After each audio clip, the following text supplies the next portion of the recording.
Parliament ਦੇ ਵਿੱਚ ਚਾਹੇ ਦੋਵਾਂ ਸਦਨਾਂ ਦੀ ਗੱਲ ਕੀਤੀ ਜਾਵੇ ਤਾਂ ਮੁੱਦੇ ਉੱਠ ਰਹੇ ਨੇ, ਗੂੰਜ ਰਹੇ ਨੇ।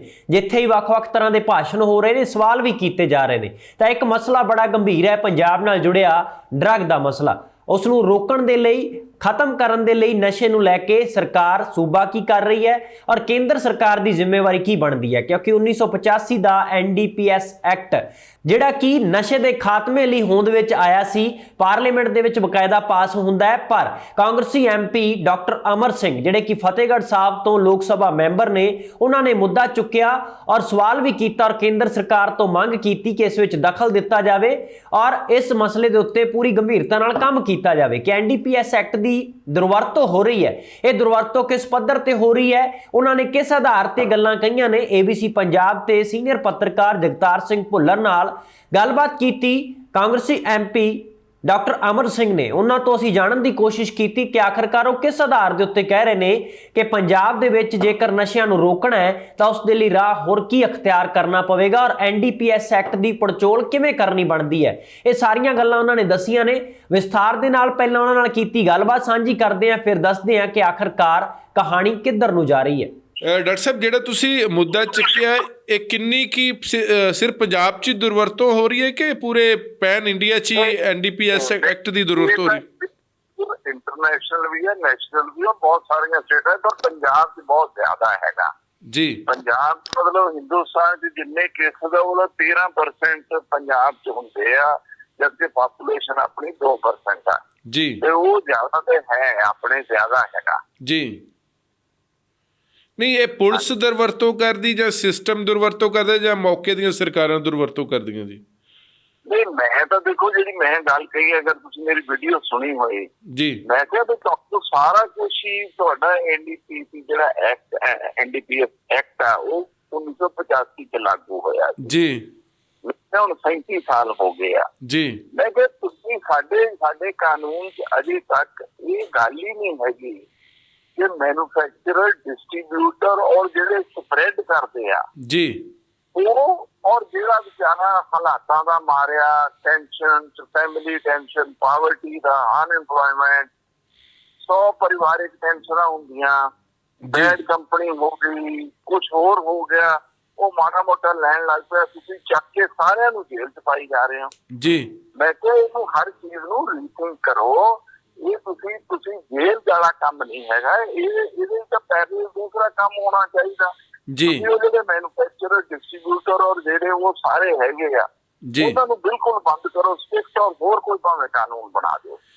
ਲੇਕਿਨ ਇਹ ਵਾਲੇ ਜਿਹੜੇ ਹਾਲਾਤ ਕਰਕੇ ਮੈਂ ਕਿਹਾ ਕੋਈ ਥਾਣਾ ਲੈਵਲ ਤੇ ਕੀ ਐਨਾਲਿਸਿਸ ਹੈਗਾ ਜੀ। ਇਹਦੇ ਕੋਲ ਮਾੜਾ ਜਿਹਾ ਇੱਕ ਪੂਰੀ ਫੜੀ ਗਈ, ਉਹਨੂੰ ਫੜ ਕੇ ਅੰਦਰ ਕਰਤਾ ਔਰ ਜੇਲ੍ਹ, ਇਹੀ ਹੈ ਨਾ ਜੀ। ਮੈਂ ਕਿਹਾ ਇਹ ਨਹੀਂ ਸਾਨੂੰ ਅਪਰੋਚ ਚਾਹੀਦੀ, ਸਾਨੂੰ ਇੱਕ ਸਾਈਕੋਲੋਜਿਸਟ, ਇੱਕ ਹੈਲਥ ਵਾਲਾ, ਇੱਕ ਸੋਸ਼ਲ ਵਰਕਰ, ਇੱਕ ਕੋਈ ਹੋਰ ਆਦਮੀ, 3-4 ਲੋਕਾਂ ਦੀਆਂ ਟੀਮਾਂ ਤੁਹਾਨੂੰ ਬਣਾ ਕੇ ਹਰ ਕੇਸ 'ਚ ਉਹਦੇ ਨਾਲ ਗੱਲ ਕਰਨੀ ਪਊਗੀ ਉਹ ਫਸਿਆ ਕਿਉਂ ਆ ਇਹਦੇ 'ਚ। ਮਤਲਬ ਤੁਸੀਂ ਇਹ ਮਹਿਸੂਸ ਕਰਦੇ ਕਿ ਜਿਹੜਾ ਵਿਕਟਮ ਆ ਉਹਨੂੰ ਵੀ ਅਸੀਂ ਐਕਸਕਿਊਜ਼ ਦੇ ਤੌਰ ਤੇ ਦੇਖ ਰਹੇ, ਦੋਸ਼ੀ ਦੇ ਤੌਰ ਤੇ ਦੇਖ ਰਹੇ? ਨਹੀਂ, ਉਹਨੂੰ ਵਿਕਟਮ ਨੂੰ ਉਹਨੂੰ ਦੇਖੋ, ਉਹ ਤੇ ਹਾਲਾਤਾਂ ਦਾ ਮਾਰਿਆ ਹੈਗਾ ਨਾ ਜੀ। ਕੋਈ ਨਾ ਕੋਈ ਰੀਜ਼ਨ ਹੈ ਜਿਹਦੇ ਕਰਕੇ ਮੁੰਡੇ ਛੋਟੇ ਬਹੁਤ ਸਾਰੇ ਲੋਕ ਐਵੇਂ ਲੱਗ ਜਾਂਦੇ ਆ, ਗਰੀਬੀ ਕਰਕੇ, ਅਨਐਮਪਲੋਇਮੈਂਟ ਕਰਕੇ, ਪੈਸੇ ਦਾ ਕਰਜ਼ੇ ਕਰਕੇ, ਕੋਈ ਫੈਮਿਲੀ ਝਗੜਾ ਹੋ ਗਿਆ, ਫਲਾਣਾ ਬਹੁਤ ਸਾਰੇ ਸਮਾਜਿਕ ਬਹੁਤ ਸਾਰੇ ਰੀਜ਼ਨ ਨੇ ਜਿੰਨਾ ਕਰਕੇ ਆਦਮੀ ਮਾੜਾ ਮੋਟਾ ਨਸ਼ਾ ਕਰਨ ਲੱਗ ਪੈਂਦਾ। But that doesn't mean he is not a criminal ਜੀ। ਅੱਜ ਦਾ ਜਿਹੜਾ ਲਾਅ ਹੈਗਾ ਔਰ ਅੱਜ ਦਾ ਜਿਹੜਾ ਪੁਲਿਸ ਦਾ ਸਿਸਟਮ ਆ, ਉਹਨੂੰ ਫੜ ਕੇ ਜੇਲ੍ਹ 'ਚ ਸਿੱਧਾ ਭੇਜ ਦਿੰਦੇ, ਜ਼ਮਾਨਤ ਦਾ ਕੋਈ ਪ੍ਰੋਵੀਜ਼ਨ ਨਹੀਂ ਹੈਗਾ।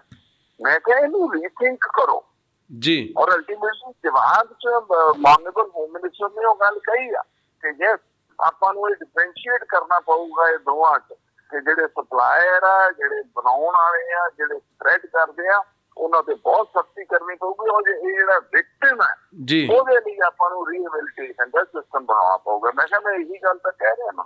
ਡਾਕਟਰ ਸਾਹਿਬ, ਸਟੇਟ ਗਵਰਨਮੈਂਟ ਰਿਕਮੈਂਡ ਕਰ ਸਕਦੀ ਜਾਂ ਪਾਰਲੀਮੈਂਟ ਆਪਣੇ ਲੈਵਲ ਤੇ ਵੀ ਇਹਦੇ ਐਕਟ 'ਚ ਅਮੈਂਡਮੈਂਟ ਕਰ ਸਕਦੀ ਹੈ? ਨਹੀਂ, ਉਹ ਤਾਂ ਇਹਦਾ ਐਕਟ ਹੀ ਸੈਂਟਰਲ ਹੈਗਾ ਨਾ ਜੀ। ਔਰ ਹੋਮ ਮਿਨਿਸਟਰ ਜੀ ਤਾਂ ਬੈਠੇ ਹੋਏ ਸੀ ਜਦੋਂ ਮੈਂ ਬੋਲ ਰਿਹਾ ਸੀ ਜੀ। ਉਹਨਾਂ ਨੇ ਸਾਰਾ ਕੁਝ ਉਹਨਾਂ ਨੇ ਨੋਟ ਕੀਤਾ, ਬਿਊਰੋਕ੍ਰੇਸੀ ਵੀ ਤਾਂ ਹਰ ਚੀਜ਼ ਰਿਕਾਰਡਡ ਹੁੰਦੀ ਹੈ ਨਾ ਜੀ। ਬਿਲਕੁਲ। ਤੇ ਹੁਣ ਉਹ ਦੇਖੋ ਕੀ ਕਰਦੇ ਆ। ਪਰ ਮੈਂ ਸੁਝਾਅ ਇਹ ਦਿੱਤਾ ਕਿ ਇੱਕ ਨਵੀਂ ਅਪਰੋਚ ਦੀ ਜ਼ਰੂਰਤ ਹੈ। ਤੁਸੀਂ ਇਹ ਕਹਿ ਸਕਦੇ ਹੋ, ਡਾਕਟਰ ਅਮਰ ਸਿੰਘ ਕਹਿ ਰਹੇ ਕਿ ਡਰੱਗਸ ਦੇ ਮਸਲੇ ਨੂੰ ਨਵੀਂ ਅਪਰੋਚ ਦੀ ਜ਼ਰੂਰਤ ਹੈ। ਹਰ ਚੀਜ਼ ਨੂੰ ਕੇਸ ਬਣਾ ਕੇ ਜੇਲ੍ਹ ਸੁੱਟਣ ਨਾਲ ਇਹਦਾ ਸੋਲੂਸ਼ਨ ਨਹੀਂ ਹੈ। ਜੇਲ੍ਹ ਉਹਨਾਂ ਨੂੰ ਸੁੱਟਣਾ ਬਹੁਤ ਜ਼ਰੂਰੀ ਹੈ ਜਿਹੜੇ ਮੈਨੂਫੈਕਚਰ ਕਰਦੇ ਆ, ਡਿਸਟਰੀਬਿਊਟ ਕਰਦੇ ਆ, ਸਪਰੈਡ ਕਰਦੇ ਆ, ਇਹ ਕਰਦੇ ਆ, ਉਹ ਕਰਦੇ ਆ, ਉਹਨਾਂ ਨਾਲ ਤਾਂ ਕੋਈ ਰਿਆਇਤ ਨਹੀਂ ਹੋਣੀ ਚਾਹੀਦੀ। ਡਾਕਟਰ ਸਾਹਿਬ ਤੁਸੀਂ ਕਿਸ ਅੰਕੜਿਆਂ ਦੇ ਨਾਲ ਕਹਿ ਰਹੇ ਕਿ ਪੰਜਾਬ 'ਚ 13% ਦੀ ਜ਼ਿਆਦਾ ਮਿਸਯੂਜ਼ ਹੋ ਰਿਹਾ? ਇੰਟਰਨੈਸ਼ਨਲ ਲੈਵਲ ਨਹੀਂ, ਇਹ ਤਾਂ ਇਹਨਾਂ ਦੇ ਹੋਮ ਮਿਨਿਸਟਰੀ ਨੇ ਆਂਕੜੇ ਆ ਕਿ 13% ਆਪਾਂ ਪੰਜਾਬ ਦੇ ਕੇ ਹੋਮ ਮਿਨਿਸਟਰੀ ਦੀ ਸਾਈਡ ਤੇ ਉਹ ਵੀ ਕਿਹਾ ਆਪਾਂ। ਨਹੀਂ ਮਤਲਬ ਪੰਜਾਬ 'ਚ ਜ਼ਿਆਦਾ ਦੁਰਵਰਤੋਂ ਹੋ ਰਹੀ ਹੈ ਸੈਕਟਰ ਦੀ, 13% ਦੇ ਵੱਧ ਮਤਲਬ ਬੇਲੋੜੇ ਪਰਚੇ ਦਰਜ ਹੋ ਰਹੇ ਨੇ। ਹੋਮ ਮਿਨਿਸਟਰੀ ਦੇ ਵੈਬਸਾਈਟ ਤੇ ਲਿਖਿਆ ਹੋਇਆ ਕਿ ਜਿਹੜੇ ਟੋਟਲ NDPS ਦੇ ਕੇਸ ਹੈਗੇ ਨੈਸ਼ਨਲ ਲੈਵਲ ਦੇ ਵਿੱਚੋਂ 12.7% ਪੰਜਾਬ ਦੇ ਆ ਜੀ, ਇਹ ਲਿਖਿਆ ਹੋਇਆ। ਤੇ ਉਹ ਤੋਂ ਅੰਦਾਜ਼ਾ ਤਾਂ ਇਹ ਵੀ ਲੱਗਦਾ ਨਾ ਕਿ ਭਾਈ ਉੱਥੇ ਜ਼ਿਆਦਾ ਹੈਗਾ। ਔਰ ਨਸ਼ੇ ਦੀ ਉੱਥੇ ਹਾਲਤ ਤਾਂ ਸਾਡੇ ਮਾੜੇ ਹੈਗੇ ਆ ਜੀ, ਚਾਹੇ ਕਿਸੇ ਪਾਰਟੀ ਦੀ ਸਰਕਾਰ ਰਹੀ ਆ। ਲੇਕਿਨ ਸਵਾਲ ਤਾਂ ਇਹ ਹੈ ਕਿ ਉਹਨੂੰ ਹੈਂਡਲ ਕਿਵੇਂ ਕਰਨਾ। ਮੈਂ ਫਿਰ ਕਿਹਾ ਹੈਗਾ ਕਿ ਦੇਖੋ ਇਹ ਸਟੇਟਾਂ 'ਚ ਤਾਂ ਫਾਈਨੈਂਸ਼ੀਅਲ ਤਾਕਤ ਹੀ ਨਹੀਂ ਹੈਗੀ ਜੀ। ਤੁਹਾਨੂੰ ਹਰ ਜਗ੍ਹਾ ਤੁਹਾਨੂੰ ਟੀਮਾਂ ਬਣਾਉਣੀਆਂ ਪੈਣਗੀਆਂ, ਸਾਈਕੈਟ੍ਰਿਸਟ ਦੀਆਂ, ਹੈਲਥ ਦੀਆਂ, ਸੋਸ਼ਲ ਵਰਕਰ ਦੀਆਂ, ਰੀਹੈਬਿਲਿਟੇਸ਼ਨ ਸੈਂਟਰ। ਮੈਂ ਕਿਹਾ ਇਹ ਕਿਹੜੀ ਸਟੇਟ ਦੇ ਵਾਸਤੇ ਤਾਂ ਹੈਗਾ? ਕਿਸੇ ਸਟੇਟਾਂ 'ਚ ਪੈਸੇ ਤਾਂ ਹੈ ਨਹੀਂ, ਤਨਖਾਹਾਂ ਦੇਣ ਨੂੰ ਪੈਸੇ ਨਹੀਂ, ਉਹ ਕਿੱਥੋਂ ਕਰ ਲੈਣਗੇ? ਇਹ ਗੱਲਾਂ ਮੈਂ ਦੋ ਨਵੀਆਂ ਕਿਹਾ ਕਿ ਰੀਥਿੰਕ ਦੀ ਜ਼ਰੂਰਤ ਆ। ਜਿਹੜਾ ਹਾਲਾਤਾਂ ਦਾ ਮਾਰਿਆ ਹੋਇਆ ਹੈਗਾ ਉਹਨੂੰ ਦਿਲਾਂ 'ਚ ਨਾ ਸੁੱਟੋ, ਉਹਨੂੰ ਵਿਕਟਮ ਦੇ ਤੌਰ ਤੇ ਟ੍ਰੀਟ ਕਰੋ ਔਰ ਕੋਸ਼ਿਸ਼ ਕਰੋ ਕਿ ਇੱਕ ਟੀਮ ਬੈਠ ਕੇ ਉਹਦੇ ਨਾਲ ਗੱਲ ਕਰੇ। ਚਲੋ ਬਹੁਤ ਬਹੁਤ ਮਿਹਰਬਾਨੀ ਡਾਕਟਰ ਸਾਹਿਬ, ਥੈਂਕ ਯੂ। ਤੁਸੀਂ ਉਹਨਾਂ ਦੀ ਜ਼ੁਬਾਨੀ ਸੁਣਿਆ ਕਿ ਉਹਨਾਂ ਨੇ ਕਿਹਾ ਕਿ ਪਾਰਲੀਮੈਂਟ ਵਿੱਚ ਗੱਲ ਕਰਨੀ ਕਿਉਂ ਜ਼ਰੂਰੀ ਸੀ, ਕਿਉਂ ਲਾਜ਼ਮੀ ਸੀ। ਅਕਸਰ ਹੀ ਦੇਖਿਆ ਜਾਂਦਾ ਹੈ ਕਿ ਭਾਰਤ ਪਾਕਿਸਤਾਨ ਦੀ ਸਰਹੱਦ ਦੇ ਨਾਲ ਲੱਗਦਾ ਸੂਬਾ, ਜਿਹੜੇ ਸੂਬੇ ਜਿੰਨੇ ਲੱਗਦੇ ਨੇ, ਚਾਹੇ ਗੁਜਰਾਤ, ਰਾਜਸਥਾਨ ਹੋਵੇ, ਕਸ਼ਮੀਰ ਹੋਵੇ, ਉਸ ਦੇ ਵਿੱਚੋਂ ਪੰਜਾਬ ਇੱਕ ਅਜਿਹਾ ਸੂਬਾ ਹੈ ਜਿੱਥੇ ਨਸ਼ਿਆਂ ਨੂੰ ਲੈ ਕੇ ਕਾਫੀ ਚਿੰਤਾ ਦਾ ਵਿਸ਼ਾ ਬਣਿਆ ਰਹਿੰਦਾ ਹੈ ਕਿ ਨਸ਼ਿਆਂ ਦੀ ਸਮਗਲਿੰਗ ਹੋ ਰਹੀ ਹੈ। ਔਰ ਮੰਗ ਕੀਤੀ ਗਈ ਹੈ ਕਾਂਗਰਸੀ MP ਵੱਲੋਂ ਕਿ ਇਸ ਦੇ ਵਿੱਚ ਕੇਂਦਰ ਸਰਕਾਰ ਦਖਲ ਦੇਵੇ ਔਰ ਸੂਬਾ ਸਰਕਾਰ ਕੋਲ ਆਰਥਿਕ ਤੌਰ ਦੇ ਉੱਤੇ ਵੀ ਇੰਨੀ ਮਜ਼ਬੂਤੀ ਨਹੀਂ ਹੈ ਕਿ ਇਸ ਦੀ ਰੋਕਥਾਮ ਦੇ ਲਈ ਉਹ ਆਪਣੇ ਪੱਧਰ ਤੇ ਹੀਲੇ ਕਰੇ। ਹਾਲਾਂਕਿ ਬਾਰਡਰ ਸਿਕਿਉਰਿਟੀ ਫੋਰਸ ਹੈ ਜਿਹੜੀ, ਜਦੋਂ ਵੱਡੀ ਗਿਣਤੀ ਵਿੱਚ ਉਹ ਲਾਈ ਗਈ ਹੈ ਬਾਰਡਰਾਂ ਦੇ ਉੱਤੇ, ਤਾਂ ਫਿਰ ਵੀ ਨਸ਼ੇ ਦੀ ਰੋਕਥਾਮ ਕਿਉਂ ਨਹੀਂ ਹੁੰਦੀ? ਅੱਜ ਕੱਲ ਨਵਾਂ ਤਰੀਕਾ ਲੱਭ ਲਿਆ ਸਮਗਲਰਾਂ ਨੇ, ਕਿਉਂਕਿ ਡਰੋਨ ਦੇ ਜ਼ਰੀਏ ਜਿਹੜਾ ਨਸ਼ਾ ਸਪਲਾਈ ਕੀਤਾ ਜਾਂਦਾ ਹੈ। ਕਾਂਗਰਸੀ MP ਨੇ ਇੱਕ ਗੱਲ ਦਾ ਵਿੱਚ ਨੁਕਤਾ ਇਹ ਵੀ ਸਾਂਝਾ ਕੀਤਾ ਪਾਰਲੀਮੈਂਟ ਦੇ ਵਿੱਚ ਕਿ ਜਿਹੜੇ ਸਮਗਲਰ ਨੇ, ਜਿਹੜੇ ਵੱਡੇ ਵੱਡੇ ਤਸਕਰ ਨੇ ਜਾਂ ਸਪਲਾਇਰ ਨੇ ਜਾਂ ਪੈਦਾ ਕਰਨ ਵਾਲੇ ਨਸ਼ਾ ਨੇ, ਉਸ ਤੋਂ ਬਾਅਦ ਸਪਲਾਈ ਕਰਨ ਵਾਲੇ, ਉਹਨਾਂ ਦੇ ਉੱਤੇ ਵਰਤੋਂ ਆ ਜਿਹੜੀ NDPS ਐਕਟ ਦੀ ਘੱਟ ਹੋ ਰਹੀ ਹੈ। ਔਰ ਜਿਹੜੇ ਵਰਤੋਂ ਕਰਦੇ ਨੇ ਬੇਰੁਜ਼ਗਾਰੀ ਕਰਕੇ ਜਾਂ ਕਿਸੇ ਹੋਰ ਵਜ੍ਹਾ ਕਰਕੇ, ਤਣਾਅ ਦੇ ਵਿੱਚ ਆ ਕੇ ਨੌਜਵਾਨੀ ਨਸ਼ਿਆਂ 'ਚ ਗ੍ਰਸਤ ਹੁੰਦੀ ਹੈ, ਉਹਨਾਂ ਦੇ ਉੱਤੇ ਵਰਤੋਂ ਵੱਧ ਹੋ ਰਹੀ ਹੈ। ਤਾਂ ਦੁਰਵਰਤੋਂ ਕਿਸ ਢੰਗ ਨਾਲ ਹੋ ਰਹੀ ਹੈ? ਐਕਟ ਤਾਂ ਇਸ ਕਰਕੇ ਹੋਂਦ ਵਿੱਚ ਆਉਂਦੇ ਨੇ ਜੇਕਰ ਕੋਈ ਸਮਾਜਿਕ ਬੁਰਾਈ ਹੈ ਉਸ ਨੂੰ ਖਤਮ ਕੀਤਾ ਜਾਣਾ ਚਾਹੀਦਾ।